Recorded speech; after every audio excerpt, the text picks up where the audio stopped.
Sejam bem-vindos ao meu podcast O que a Ciência Diz, um espaço onde convido amigos para falar sobre estilo de vida. Meu nome é Eduardo Howen, sou nutrólogo e médico de esporte e cofundador da LIT. Nossa convidada de hoje, doutora Débora. Doutora Débora, médica especialista em medicina do esporte e radiologista. Doutora Débora, ela é líder médica da LIT. E, Débora, é um prazer receber você aqui. A Débora, eu conheço ela desde 2017, 2018, onde a gente fez junto a pós-graduação de Medicina do Esporte. E é um imenso prazer ter você aqui hoje no meu podcast e também como líder da equipe da LIT. Boa noite, Edu. Prazer é todo meu de estar aqui com você, discutindo um pouco desse tema que a gente gosta tanto. Débora, a curiosidade hoje, o assunto que nós vamos falar muito aqui é sobre esporte. E eu gostaria que você falasse um pouco qual é o esporte que você pratica. Bom, eu sempre fui uma pessoa apaixonada por esporte. Ao longo da minha vida, eu sempre tentei estar ativa, mas ali por volta de 2015, 2016, a convite de uma amiga de trabalho, eu conheci o triatlon. Então, até então, eu estava numa fase de fazer algumas corridas de rua, e aí eu tive uma experiência com o triatlon e me apaixonei pelo esporte. E hoje eu sou uma triatleta e eu considero que a minha grande paixão é o triatlon. E, doutora Débora, fala para nós um pouco aqui. Tem a sua paixão, o esporte que você gosta, que você pratica, mas eu sei também que você gosta de cuidar dos atletas. Na LIT, você, quando tem algum atleta aí que tem alta performance, você adora. E qual que é o esporte que você mais gosta de acompanhar e ajudar as pessoas a melhorar o rendimento, melhorar a performance? Ai, Edu, eu acho que é uma das grandes realizações da minha vida essa, porque eu comecei a estudar medicina do esporte por interesse próprio mesmo, para tentar melhorar a minha performance, entender muito mais sobre fisiologia, entender muito mais sobre alimentação, sobre recuperação muscular, o que que eu poderia fazer para melhorar ali a performance, e comecei ali a conversar com os meus colegas a respeito disso. E na LIT eu tive a oportunidade, então, de exercer isso, exercer todo o meu conhecimento como médica do esporte. E hoje, sempre que aparece algum atleta de endurance, eu peço para vir para mim, porque eu adoro realmente acompanhar atleta, principalmente atletas de longa distância, né? Então, corredores que fazem maratonas, ultramaratonas. Sempre que aparece um triatleta, eu fico muito feliz. Ciclistas de longa duração. Então, o endurance realmente é aquilo que o meu coração bate mais forte. E é interessante, né, Débora, como você falou que, olha, eu comecei a estudar medicina do esporte para mim, né? Pela minha paixão, pelo meu gosto, por isso que eu acho que você faz com tanto amor aí o seu trabalho, que todo mundo adora. É impressionante todos os pacientes que passam com você. Fala assim, nossa, a doutora Débora, não, ela é muito legal, ela também faz isso.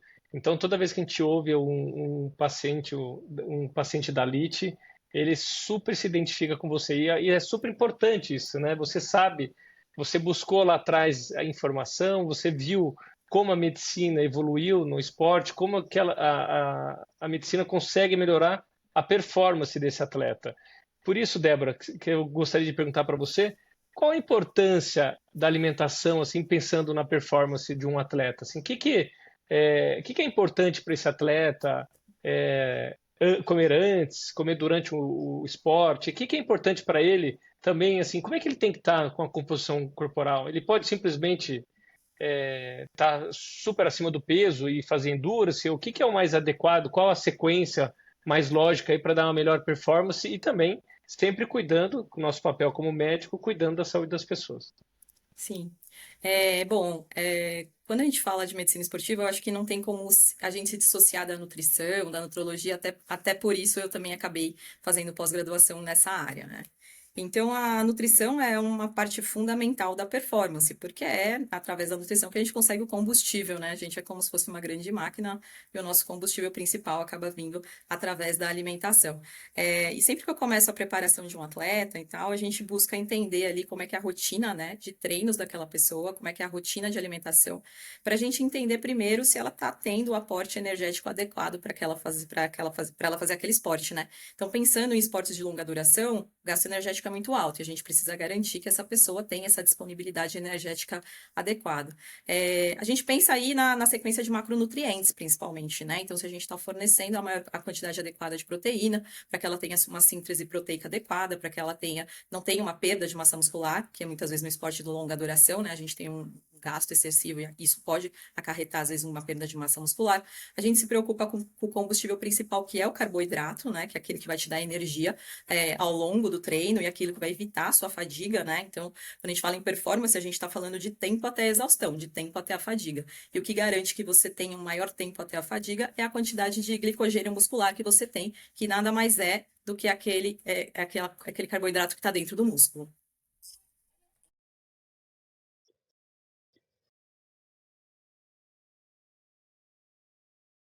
Doutora Débora, lembrando para vocês que além de especialista em medicina do esporte, a doutora Débora é mãe de 2 meninos, trabalha como toda mulher aí, trabalha muito dentro e fora de casa, então é sempre comum aí a gente ver o filho da Débora participando aí das nossas reuniões, ele entrando sempre para dar um oizinho, e porque já sabe como é que é, né? Na startup, na Lite, a gente tem reuniões muito tarde, às vezes muito cedo, e a gente acaba convivendo aí quase no dia a dia das pessoas.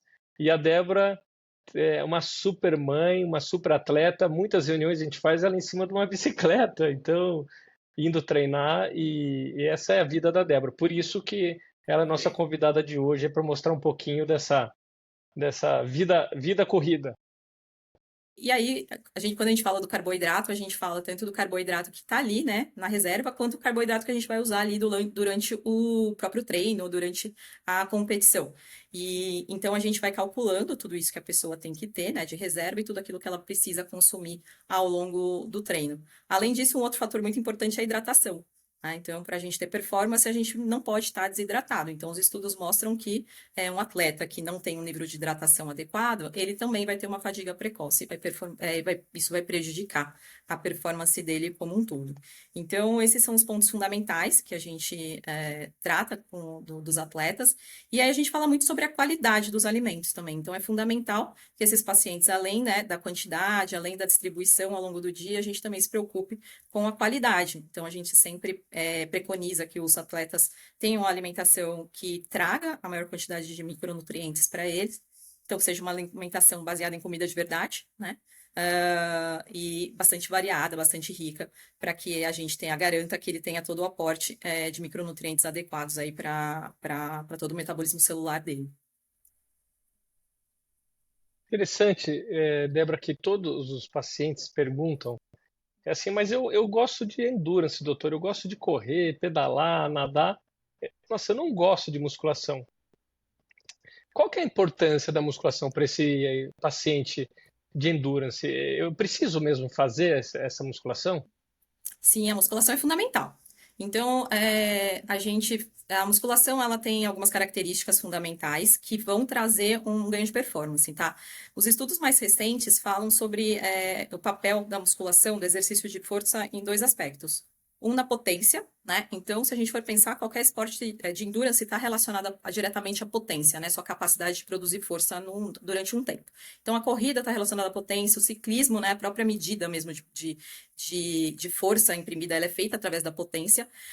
E outro ponto fundamental que a gente consegue na musculação é o recrutamento neuromuscular. Então, é a capacidade de a gente ativar essa fibra muscular. Durante o esporte, a pessoa que consegue adquirir, o atleta que consegue ter a maior potência e o maior recrutamento neuromuscular é aquele que vai ter menor fadiga, ou seja, aquele que vai ter uma performance melhor. Então, todo mundo fica pensando que simplesmente a musculação está relacionada somente à perda de massa muscular, o que é uma verdade, né? Então, fazer a musculação para evitar uma perda de massa muscular é importante. Outras pessoas pensam na musculação como uma forma de fortalecimento para evitar lesões, que também é verdade, mas a gente também tem esse benefício na performance esportiva como um todo. Olha, então aprendemos ter mais informações, ou seja, o que a ciência diz, né? Performance tem que fazer musculação. Então, é muito comum o paciente falar assim: olha, mas eu não gosto. Eu falei: sim, mas você precisa. Para nesse nível que você está de volume de treino, para esse treino, rendimento que você quer, a musculação é imprescindível. Ou seja, eu preciso dela não só para evitar a lesão, como você falou, mas também para melhorar a performance. Muito bom, Débora, que muitas vezes a gente tem que fazer um esforço muito grande de convencimento para esses atletas de endurance a fazer musculação e vice-versa, né? O paciente que adora uma musculação pede para ele fazer um pouquinho de esteira. Aí ele vem mostrando tudo que é trabalho, que não precisa fazer aeróbico, só a musculação já cuida disso e daquilo. Mas a gente sabe, a recomendação para melhor saúde sempre é o conjunto de musculação e aeróbico, os dois tipos de exercício, sendo que quando a gente individualiza o tratamento e a gente olha, dando um zoom para aquele paciente, a gente vê que muitas vezes o paciente tem debilitado alguma área dele, por exemplo, paciente com uma sarcopenia ou pouca massa muscular, a gente prioriza o treino de força naquele paciente. E o paciente que tem uma boa massa muscular e ele ama muito o endurance, a gente pode deixar ele fazer um pouco mais de endurance, mas não negligenciar totalmente a musculação. Isso é o trabalho de individualização da orientação do esporte para a performance do paciente. Débora, uma outra dúvida que sempre acontece e que eu vejo que as pessoas não valorizam muito é quantas vezes você viu alguém assim, nossa, me preparei para maratona, quando acabei a maratona começa a comer errado, sai para tomar todas as cervejas para comemorar e esquece da recuperação muscular. Qual que é a importância da recuperação muscular, tanto durante o treinamento e durante as provas longas, e também logo depois de uma prova que é o grau máximo de exigência aí da performance? É, Ter uma recuperação muscular é algo que realmente o atleta descobre depois de um tempo, né? Que existe esse conceito de recuperação muscular. O primeiro ponto eu sempre converso muito com os atletas é perguntar a respeito do sono da pessoa, sabe? Então, o sono hoje é muito negligenciado. As pessoas, elas costumam achar que elas com poucas horas de sono é o suficiente para elas estarem bem, elas estarem ativas. Elas dizem que ao longo do dia elas têm um cansaço controlável, elas acabam tomando muita cafeína ao longo do dia para se manterem acordadas e acabam não percebendo essa fadiga. Então, a primeira coisa é entender que o sono, o momento de descanso, é o melhor recovery, né, que a gente tem. Então, quando a pessoa vem perguntar o que eu faço de recovery e tudo mais, primeira coisa, qual a qualidade do seu sono e quantas horas você tem dormido por dia, né? Aí a gente vai entrar nos pontos mais específicos, que seriam aí a hidratação pós-treino, né? A gente garantir que você tenha uma hidratação adequada no pós-treino, porque vai ser através dessa reposição hídrica que você vai levar a maior quantidade de energia para os músculos, para eles se recompor, para eles tornarem esse processo de recuperação mais rápido.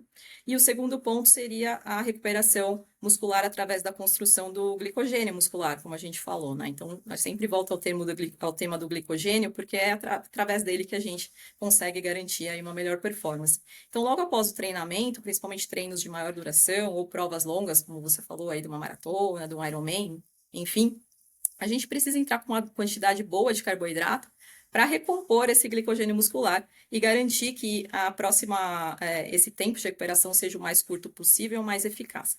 E é fundamental lembrar disso, principalmente nesses atletas que treinam grandes volumes, e, por exemplo, no caso do triatlon, né, que é o esporte que eu gosto, pessoas que treinam 2 vezes ao dia, né? Então, você ter essa recuperação rápida é fundamental. Esse é um tema muito estudado, é um tema bastante controverso, então acho que ao longo da nossa carreira aí de médico do esporte a gente já ouviu muitas coisas a respeito disso. Então, há um conceito que hoje em dia a gente ainda usa, né? Mas embora há muitos estudos que ainda estão estudando isso, né? A gente está tentando ter informações adicionais, que diz que ali aquela recuperação nas duas primeiras horas após um exercício exaustivo seria a mais importante. Então, você ofertar uma carga de carboidrato para o paciente nessas 2 horas após um treino forte seria o momento adequado, né? Um melhor momento para você recuperar esse glicogênio muscular. A gente também usa, às vezes, associação com um pouco de proteína. E os estudos mais recentes mostram a importância de você associar outros tipos de carboidrato que não só a glicose, né? Que seria aí através do amido, da maltodestrina e tudo mais, a gente associar a frutose também, que isso poderia ter algum benefício nessa recuperação pós-muscular, pós-treino, né? Recuperação muscular pós-treino. Ó, deu uma aula de fisiologia, né? Por quê? Quando a gente termina de fazer o exercício físico, existe uma oportunidade da gente fazer essa ressíntese do glicogênio. Por quê? Existem receptores nessa membrana celular que eles fazem o quê? Jogam o açúcar, a glicose para dentro da célula, onde faz esse acúmulo de glicogênio. Quando a gente termina o exercício, esses receptores, existe uma migração do citoplasma para a membrana celular. Aonde existe mais receptores, é um momento de oportunidade, como a doutora Débora falou, até as primeiras 2 horas, onde que a gente consegue ofertar mais carboidrato e de uma forma que a célula, que os receptores não fiquem saturados para colocar dentro da célula. Por isso, a gente associa um segundo tipo de carboidrato que não briga com os mesmos receptores, que é a frutose. Então, é muito comum, eu vejo os pacientes dedicarem, fazerem um volume grande de treino, e muitas vezes, às vezes ele vai falar assim, acabei o treino, agora eu vou tomar um whey protein, né? Vou tomar minha proteína. A proteína é importante, ela tem sua importância na reconstrução muscular, na ressíntese da proteína ali, de toda a construção da massa muscular, mas neste momento é uma janela de oportunidade enorme para a gente fazer essa oferta de glicose para que a gente consiga ter uma reserva. E só para vocês terem uma ideia de números, 70% da reserva de glicogênio que a gente consegue fazer, a gente consegue fazer nessas 2 primeiras horas pós-exercício. Então, todo o restante é feito nas demais horas do dia. Então, gente, vamos aproveitar aqui essa informação e treinos longos, preste atenção na sua recuperação. Faça essa oferta aí, converse com seu médico, seu nutricionista, seu médico do esporte, de ajustar essa carga de carboidrato que você precisa logo depois do esporte. Por quê? Dessa forma a gente previne lesões, a gente melhora a imunidade. Quantas vezes as pessoas terminam uma maratona? Doutora, eu terminei a maratona, mas fiquei gripado, tive uma pneumonia, estou com herpes, pelo simples fato da recuperação ser negligenciada. Então, não fiquem preocupados, quem vai fazer maratona, eu acho que é não ficar preocupado e sim alerta, cuidar da recuperação. Pessoal, quer tomar uma cerveja depois? Até ok, mas primeiro faz a tarefa de casa. Ali acabou a prova, faz o seu carboidrato ali. Geralmente a gente usa carboidratos diferentes, tipo um R4, 4 carboidratos para 1 de proteína ali, para a gente aproveitar esse momento aí que é muito nobre. Você não percebe, Débora, o pessoal negligenciando aí a recuperação, a fazer a ressíntese do glicogênio? Principalmente você vê na USP lá, as pessoas terminam de correr, tomam um whey protein e vão trabalhar. Gente, vamos agora, sabendo disso aí, vamos prestar um pouquinho mais atenção aí. Depois que você vai fazer uma viagem longa, o que você faz? Você enche o tanque de gasolina. Quando você termina a viagem, você tem que colocar a gasolina de volta. Então, quando você vai fazer um exercício físico de longa duração, a gente capricha no carboidrato no antes, no durante toda a prova e no final, enche o tanque de novo. Coloca esse carboidrato. Débora, e fala um pouquinho para mim da sua rotina assim, de treino. Hoje você está conseguindo treinar quantas vezes por semana? Como é que você está conseguindo associar ser mãe, ser médica, mãe de 2, né? Ser médica, trabalhar como você trabalha, que a gente sabe que você trabalha muito. Como é que você está conseguindo treinar? Quantas vezes por dia, por semana você treina? Que horário que você treina? Como é que você faz isso? Hoje em dia a rotina é mais corrida, justamente porque tenho 2 crianças. Quando eu comecei o teatro, eu tinha só o meu filho mais velho. A rotina era mais tranquila e também eu não trabalhava na LIT, que né, é minha paixão, mas assim, me toma bastante tempo. Hoje em dia, com o Gabriel, eu tento pelo menos fazer um treino por dia. Antigamente, eu fazia 2 treinos por dia sempre, né? Então, eu geralmente juntava ali natação com corrida.